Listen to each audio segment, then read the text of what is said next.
Welcome to the Connection Revolution podcast. So grateful that you're taking the time to be with us for this episode. We have another fantastic episode for you today. Our guest today is a return guest. He's been with us before for the Connection Revolution podcast series. His name is Byron Whetstone. Byron, great to have you back with us again. Thanks, Eric. Great to be with you. Always great to have Nate here, not only as our producer to make sure these podcasts are running like they should, but actually to speak into these podcasts gives us the millennial perspective. We'll actually have a millennial moment later where we hear from Nate. So Nate, always great to have you with us. Thanks. Good to be here. Well, today this is going to be fun because before actually episode 15, 1-5, you can go to the Sending Project YouTube channel. You can go to the Sending Project website, click on Connection Revolution. And on that page, you can go to episode 15 that way. And you can hear Byron tell a little bit about his journey with the Lord, a little bit about his context for ministry and business, I believe, and a good little introduction, let's say, of Heartland International Ministries. But today we're going to take a deep dive into hearing about this great ministry. We had the blessing not too long ago to have a big gathering here in Kansas City called Celebration of the Nations. And Byron, through Heartland International Ministries, was a sponsor for that event. And we are so thankful for Byron's sponsorship, a platinum sponsor for that great event. And we could go on and on just talking about that event. It really was an amazing event. The nations of Jesus followers, many nations of Jesus followers coming together to celebrate and worship Jesus together. And we even had a commissioning prayer to be sending them out into the city and around the world, really, in many cases, to reach people with the gospel. Listen, there's so much we don't have time to talk about related to that, but maybe we'll weave it in here a little bit along the way.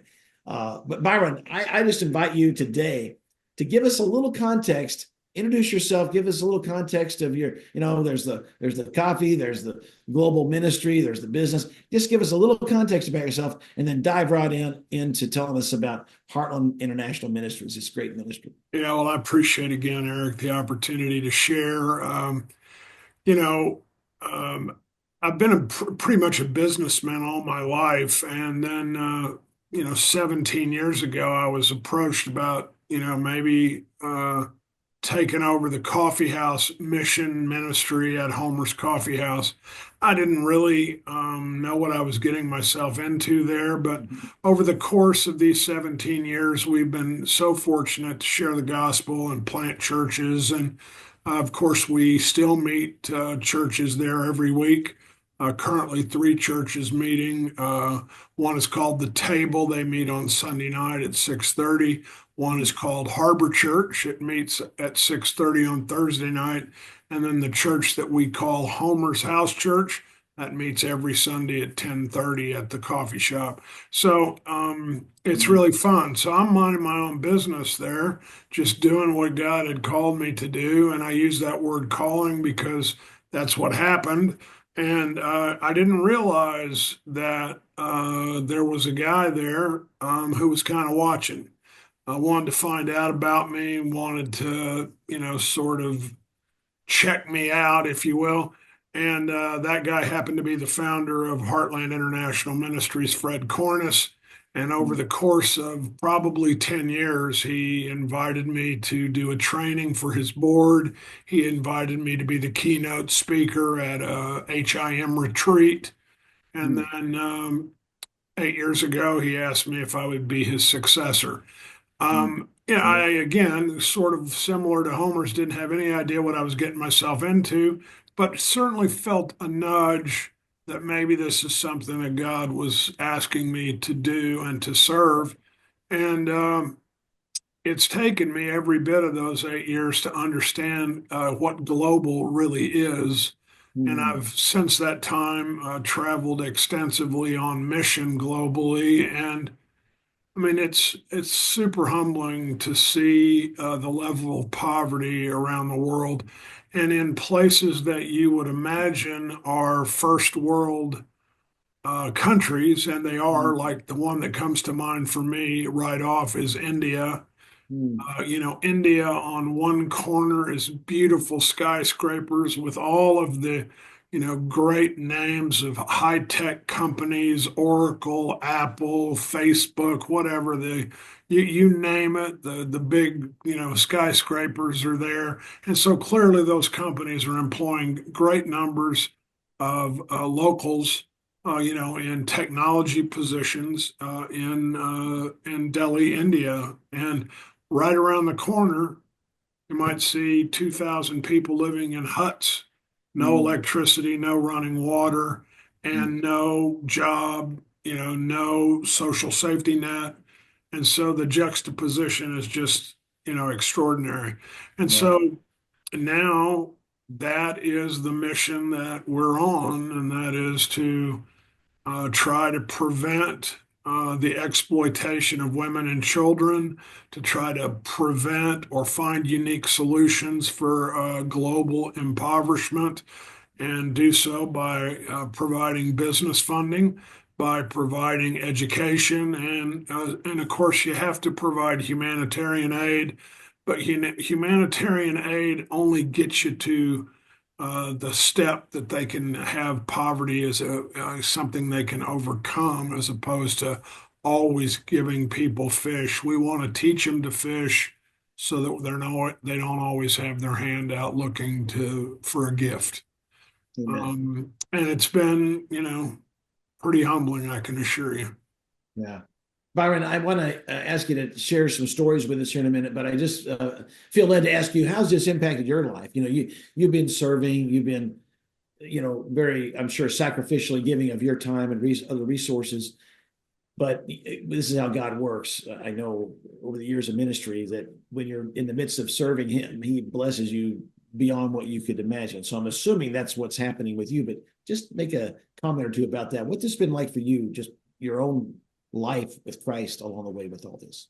Well, obviously, you don't realize what God is doing until all of a sudden you wake up one day and go, "Oh, I see. Finally, I get it." Yeah.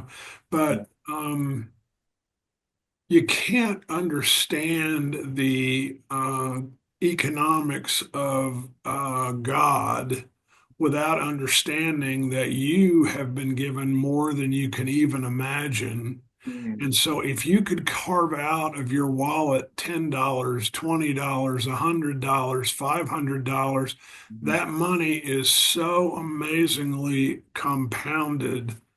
I'll give you an example that is, I think, one of my favorite stories is we have a partner in Hyderabad, also in India, and every week he feeds about 100 widows, mm, and it cost him $200 US to feed 100 widows once a week, and he gives them enough food, enough oil, enough, whatever to eat every day till the next Friday when he gives them the stuff again.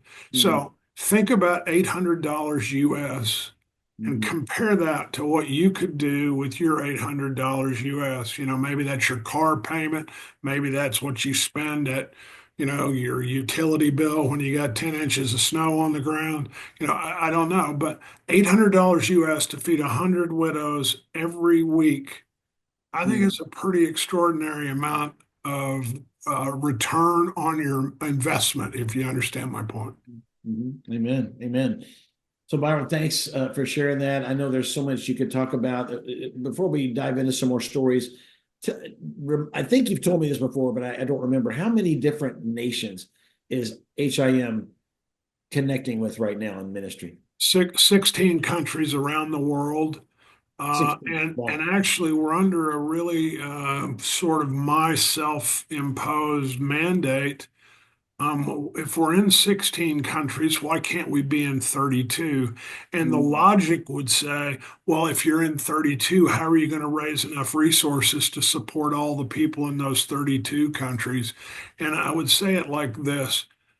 What we have done is begun to provide unique solutions on a case by case basis. Some people say we're too fragmented. Some people say you do too many things. But if in Ghana, the ministry calls for soccer balls and uniforms so that the children can have some sort of organized message that they could play soccer, then let's give them some soccer balls. And, I don't know how much we're getting as a return from soccer balls, but in Ghana, that is one of the things that we've been doing. And Sheba, the woman that is the coach in this soccer academy, who knows? Do we raise two guys, three guys, 10 guys that end up playing professionally, turn around, giving part of their income to support the soccer federation in Ghana? And it's not like you would think of it as the soccer fields in Kansas City or the KC Current, but it's guys that are learning how to play soccer. Amen. Amen. Amen. So wow, 16 countries, hopes to increase that going forward. And if I understand right, in each of these countries, there is at least one indigenous follower of Jesus that you're connecting with. Is that how Yeah, you're working? that's correct. And Yeah. we've developed what I'm going to call a little bit of a paradigm shift over the time that I've been fortunate to be leading this mission. And that paradigm shift is we want to be a little more organized than we have been, not to say that one person isn't a beautiful relationship and not to say that one person isn't somebody who the Lord can just do dynamic things with. But if that one person is partnered with this person or that person, and now you have five people, again, let's use India as the example, and you have five in-country directors in India, and those guys can network together, and those guys can share, curriculum, and those guys can share ideas, and those guys can share networking ideas and disciple-making movement ideas, and then you got five more people that then can increase the network for HIM. And that's the idea of country director. And so now we have three country directors in India, and we have a country director in Nigeria. And we're working on vetting some other country directors because their loyalty to us and vice versa helps to advance the gospel. Amen. Oh, thanks, Byron. I think it'd be great if you just would now just take us into at least one or two stories. You probably have many, many, many stories that you could tell, but of how God's working through Heartland International Ministries. But take the time and tell us one or two of those at least right now.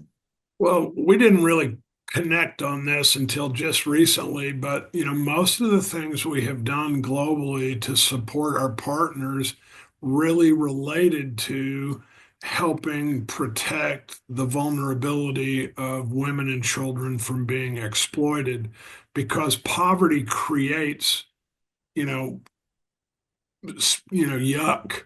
And the story I want to tell you is about Seema.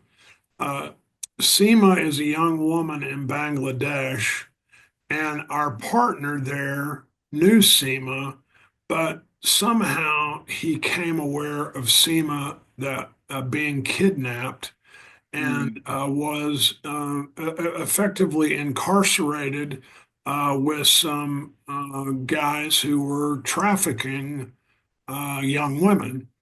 And, they had groomed her, and they got her into a position.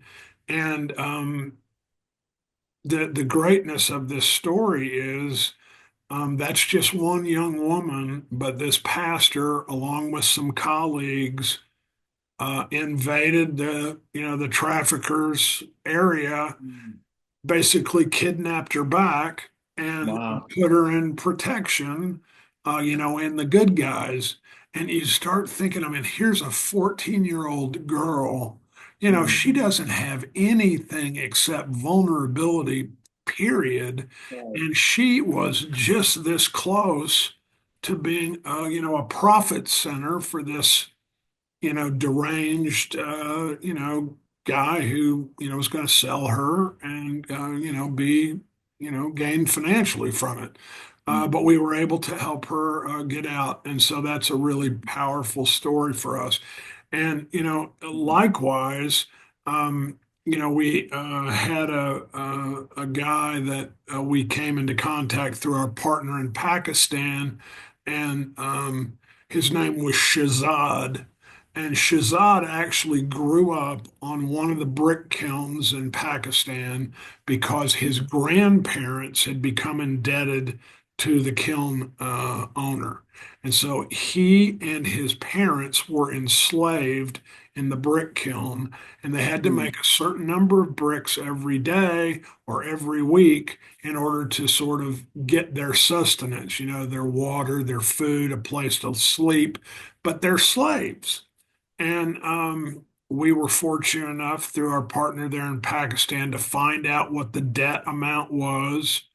Mm. His parents, his father deceased on the kiln.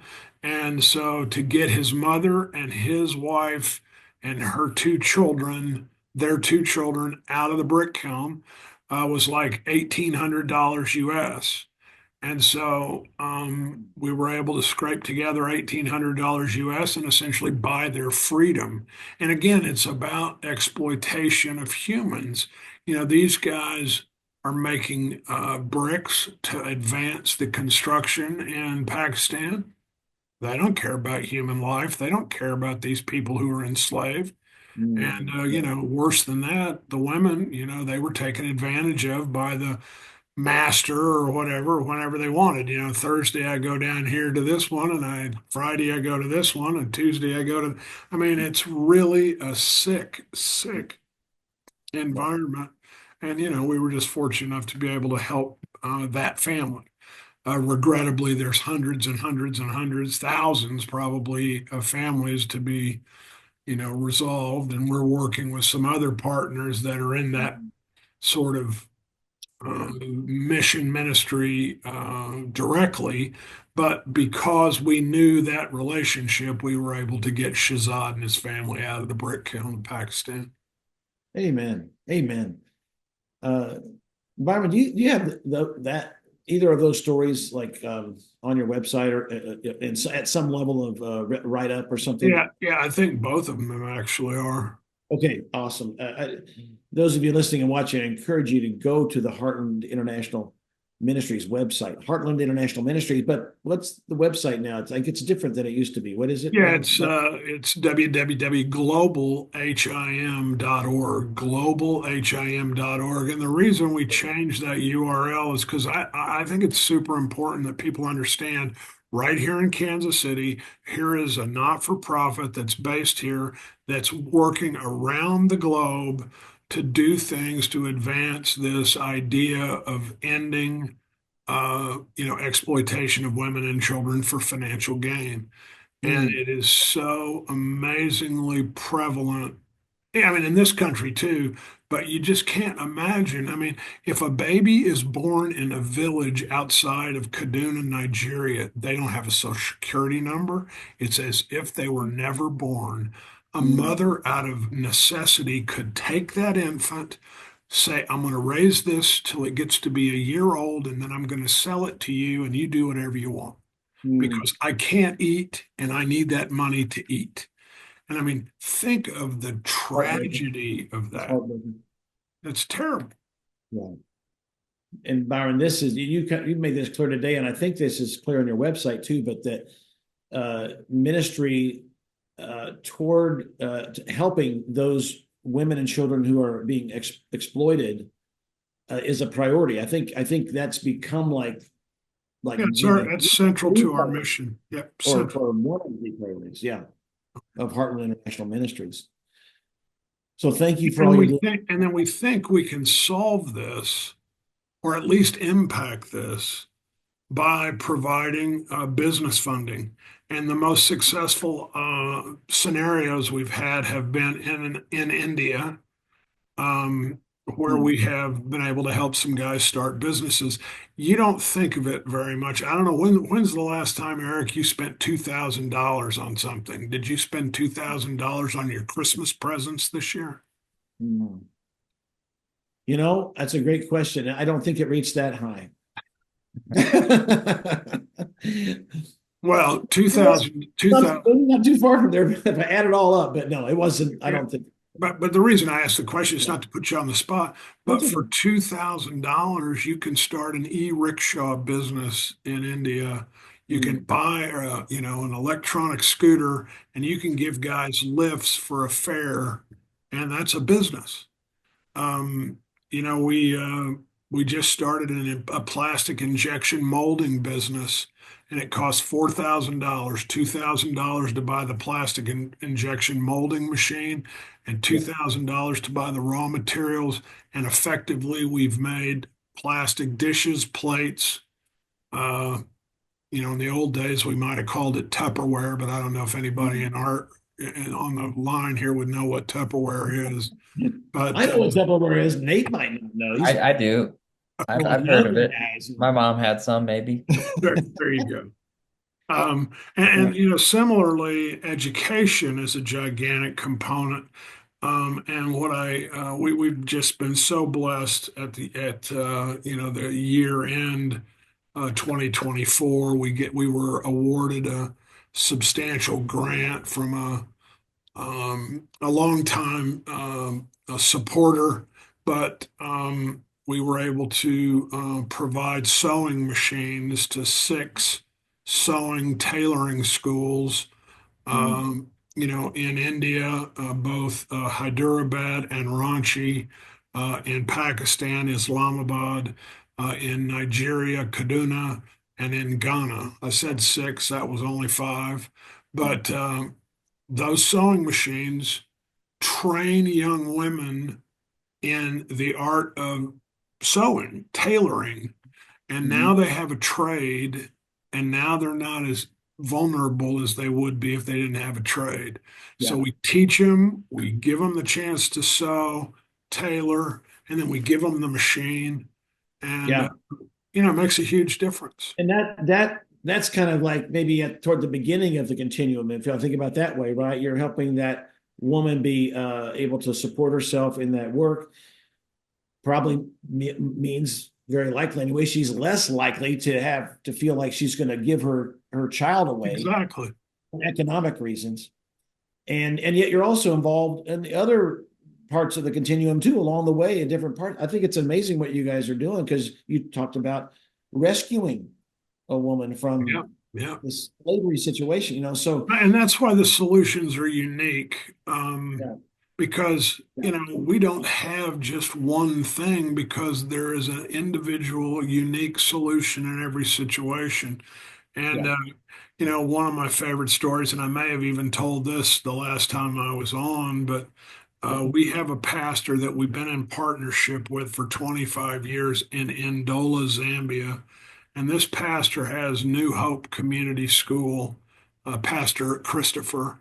And he has about 130 kids that are in this school. And we've been very supportive over the years of, like, we put a concrete floor in, one of the school buildings so that they didn't have to, be in the dirt. But he fed them. He fed all those students every day, and he was really starting to feel the pressure. And he said, if I had a chicken farm, I could have a sustainable source of a food to feed these 130 kids every day. And in some of them, it's the only meal they get. Mm, And now not only is he feeding chickens, now he has bought hens and he's got eggs, mm, and now he's got three or four guys that are helping to run the chicken farm. And so those guys got a job, and that's all in support of trying to feed 130 kids. And it has impacted the entire community of Ndola. It is an extraordinary, and the cost, US dollars, mm, 3,500 bucks. mm. Wow. And you Amen. know what? Nobody asked about bird flu. Nobody asked what the, resources were in the feed. Nobody, I mean, Right. those are all logical questions, FDA stuff here in the US, but that's just not the way it is in Ndola. Yeah. Yeah. Byron, real quick question, and I want to go to Nate after that for the millennial moment. Sure.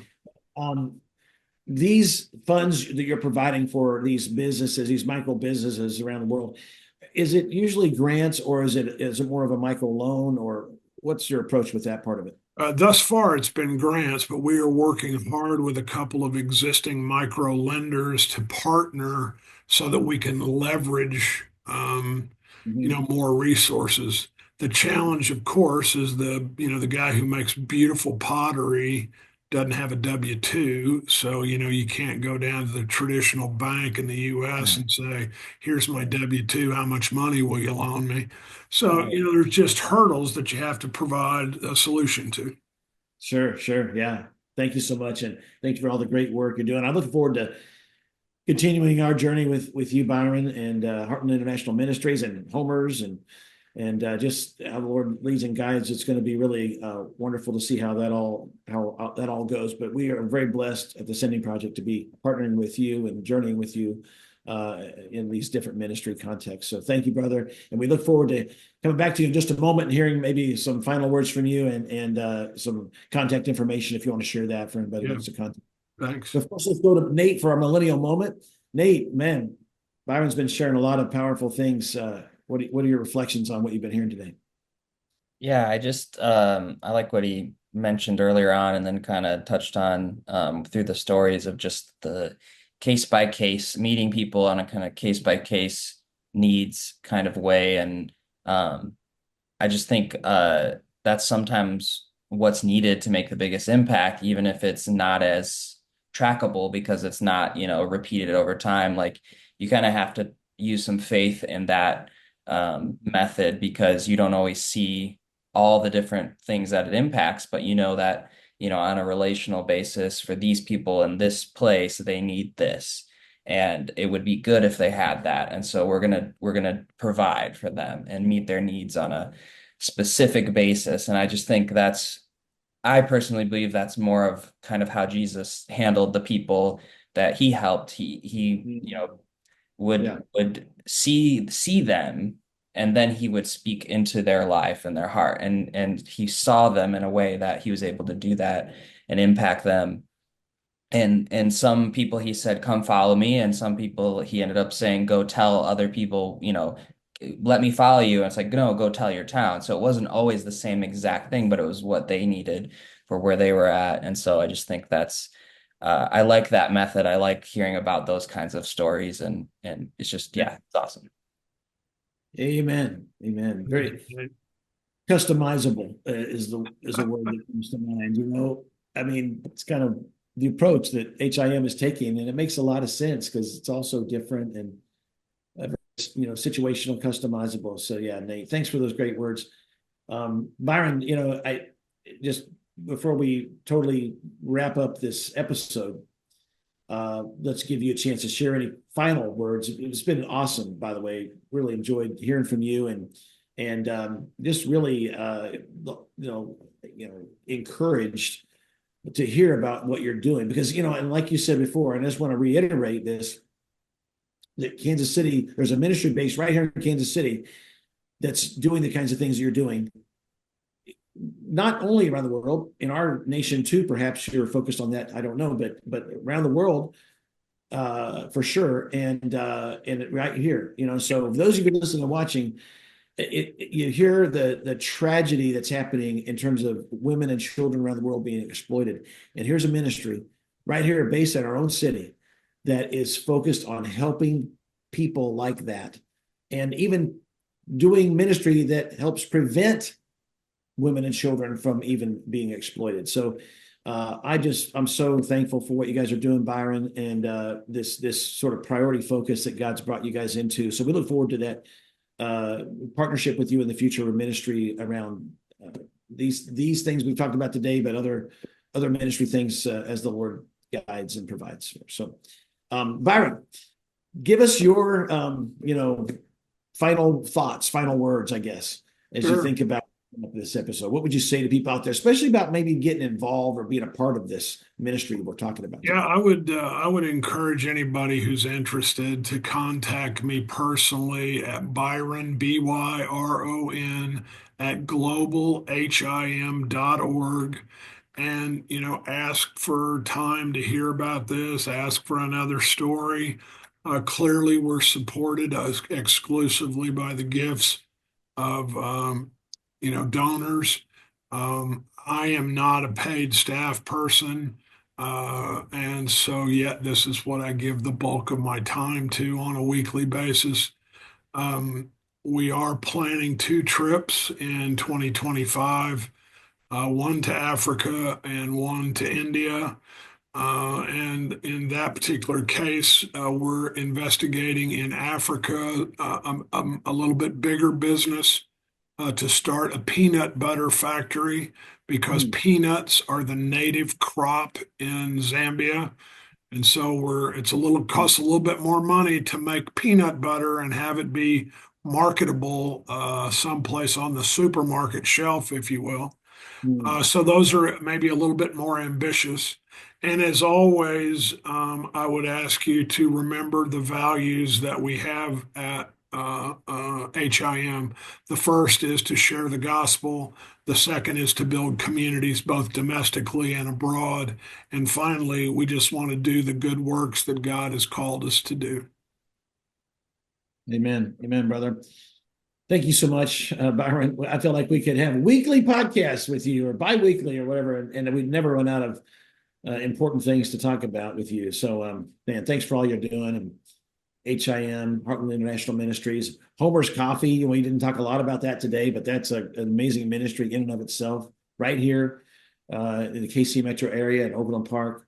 So we just so thankful for all these different ministry contexts that you are helping move forward in our city. We didn't talk a lot about this today, but what is it, 40 or something churches have been planted out of Homer's. They've used Homer's as kind of an incubation period. And yeah, it's been fun. I mean, what an amazing journey. What an amazing story.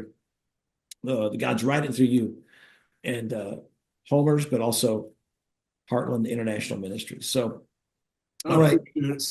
What's that? Say it again. I say I appreciate it. Thank you. Oh, you're so welcome. We are very blessed to be on the journey with you, brother. And we look forward to doing this again sometime. Hey, we've had you on twice. We'll make it a third time sometime in the future.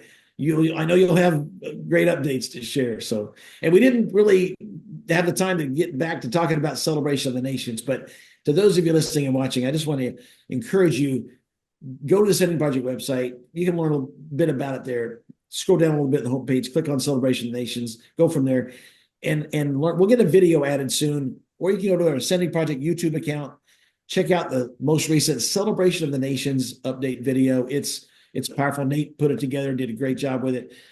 Tells the story of what happened there on November 2 of 2024 at Macedonia Baptist Church with more than 30 nations of Jesus followers represented. It was unprecedented. It was amazing. And we're looking forward to doing something like that again in the fall of 2025. So stay tuned for more information about that. All right. Thanks, Byron. Thanks, Nate. And to those of you listening and watching to this episode of the Connection Revolution podcast series, we're so thankful you've taken the time to be with us.